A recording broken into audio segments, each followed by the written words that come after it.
So today I'm going to be showing how I weather Indiana Jones shirts. For my methods, you make a cocktail out of black tea, kiwi liquid shoe polish, just a couple drops of black and brown, another drop of black acrylic paint, and then actually mixing in a little bit of brown makeup. You mix that up into a cocktail and start painting. So the most important part of this entire process is just patience. When you put on a layer, the ink and our mixture, it's going to disperse through the fibers, and you're going to want to let that dry completely before you go on to the next one.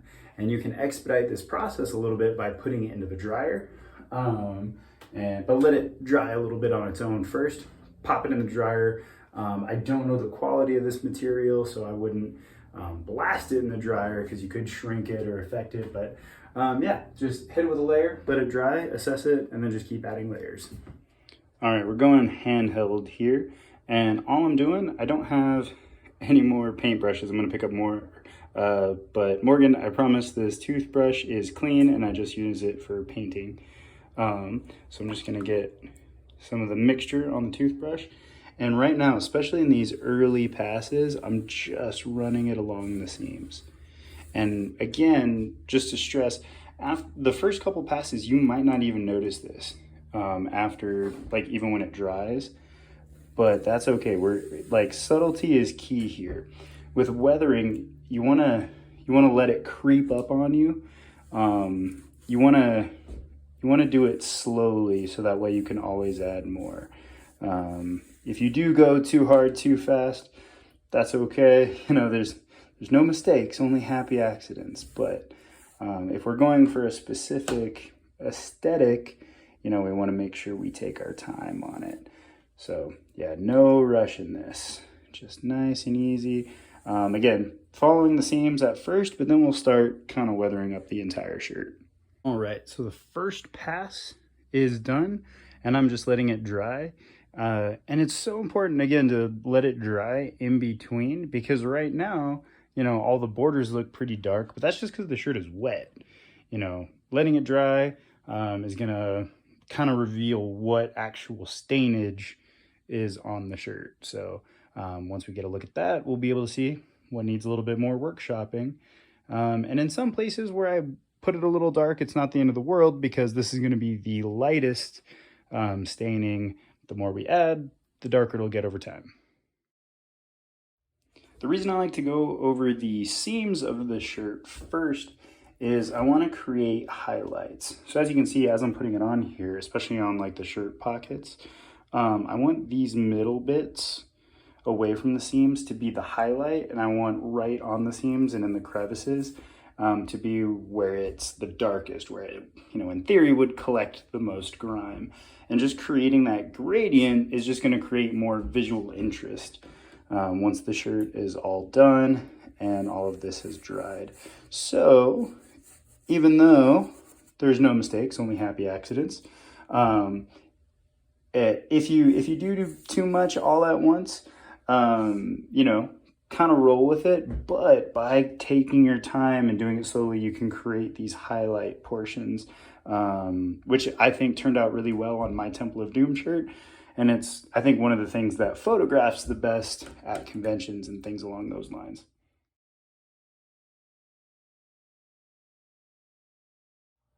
All right, so it's been a day, and we're a couple, probably like 5 layers in, and it's all dry. You can see that we're starting to get there. It's starting to look weathered and kind of a little bit more natural. And this could be a good stopping place. But we're gonna keep going a little bit further, kind of for 2 reasons. The first one just being, for cons and, from a distance and stuff, we wanna make sure this photographs and reads as a dirty shirt. So kind of for reason number 2, this is supposed to be a truck chase shirt. And even though in the truck chase scene of Raiders, we don't really see the shirt, it's under the jacket. And even when we do see it, when he, takes his jacket off on the boat, it's not that dirty. We want it to read as a dirty, gnarly shirt. But, this could absolutely be a good stopping place if you want to do more of like a Streets of Cairo look. and have a little bit more subtle weathering. Because again, in photos, this isn't gonna read as dirty as it is in real life. So for that reason, we want to push it just a little bit further. Another fun technique is flicking the brush like this. So to demonstrate, get a little bit of your stuff on the brush and then just flick it. And it might be hard to pick up what exactly is happening, but just add little speckles of dirt. Again, that when it dries, you just build up layers. So in addition to just generally weathering the seams, we want to pay attention to areas that would get some actual weathering. So like under the armpits, making them look sweaty, on the back, same thing. And it's gonna be a little hard going handheld, but like areas like the elbows. Even though Indy's wearing a jacket in the truck chase, you gotta think, you know, being dragged, elbows would get some wear too. So devil's in the detail, gotta pay attention to little things like that. All right, so with the shirt, it's completely dry right now, and I feel like we are at a good stopping point in terms of painting on the weathering on the seams. So now the next couple of things we're gonna do are darken the buttons, and we're gonna use a Rust-Oleum spray paint. And I like to use Rust-Oleum because it's good on plastic, like these buttons, which are probably made out of a polypropylene plastic, and Rust-Oleum works on that. Not all spray paints work on polypropylene, but Rust-Oleum is awesome. So that is the one I recommend if you're gonna do something similar and try to paint your buttons. And we're just gonna make them kind of a more khaki color to match the rest of the shirt. And then we're gonna hit the shirt, we're gonna dust it with a little bit of spray paint just to give some more dirt and wrinkle impressions. And then I still am to decide if we're gonna do the bullet hole and the blood. Undecided on the bullet hole and blood, but we'll figure it out. But yeah, it's coming along. One eternity later. Hello and welcome to my garage. We are in the garage because now is the part where we spray paint the buttons of the shirt. These buttons are, I believe, polypropylene plastic, so not all spray paints will work on it. But one spray paint brand that just in general works really well with polypropylene plastic, that's hard to say, is Rust-Oleum. Most Rust-Oleum spray paints have like a paint and primer, which is kind of nice. And a lot of times it'll say if it works on polypropylene or not. So I have just cut slits into a piece of butcher paper, just so that way I don't get paint on the shirt. And I'm gonna go through all the main buttons, and then the breast pockets and the epaulets, and then the shirt will pretty much be done. So you can see the before color, which is a lot lighter than the after color.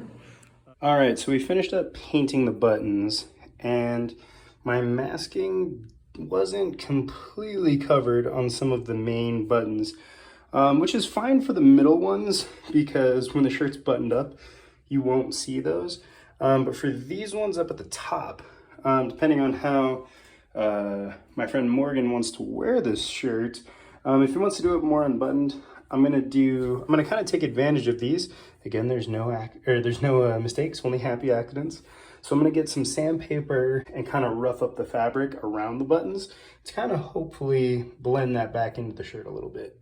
So it's already starting to work for us. I'm just taking the sandpaper and I'm holding the phone with one hand, but just roughing it up, and you can see some of it's kind of coming off. And you know, it's not gonna completely go away, but it is gonna blend it in pretty well to the point where it's not really gonna be noticeable.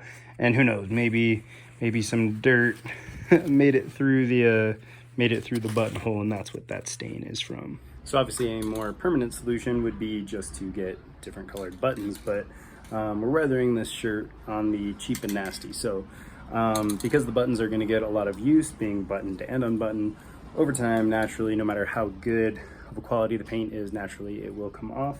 So to kind of extend the life of the color of the buttons, last little bit, we're gonna hit it with a clear coat just as a protective layer. So now that I've hit the buttons with the clear coat, I'm letting that dry completely so that way the paint cures and everything before I button it up. But because Morgan and I are similar sizes, I think it's only fitting that I try this shirt on for the final reveal. So cut to that.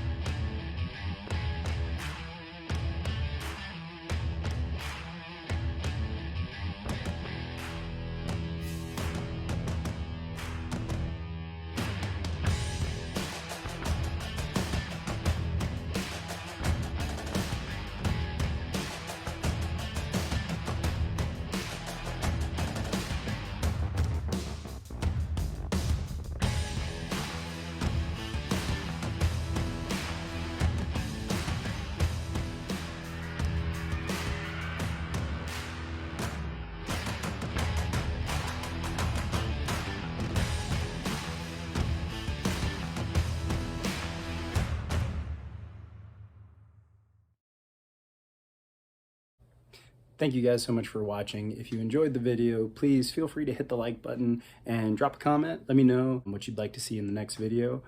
For these shirt weathering techniques, I hope this gave you an idea of how I weather my shirts. And obviously, if you want to do a Temple of Doom bridge style shirt, it's the same techniques, but you just take it a step further and rip the sleeves off and add the lashes in the back and all that fun stuff. But again, I hope this video was informative and helpful for you. And until next time, fortune and glory. Thanks for watching.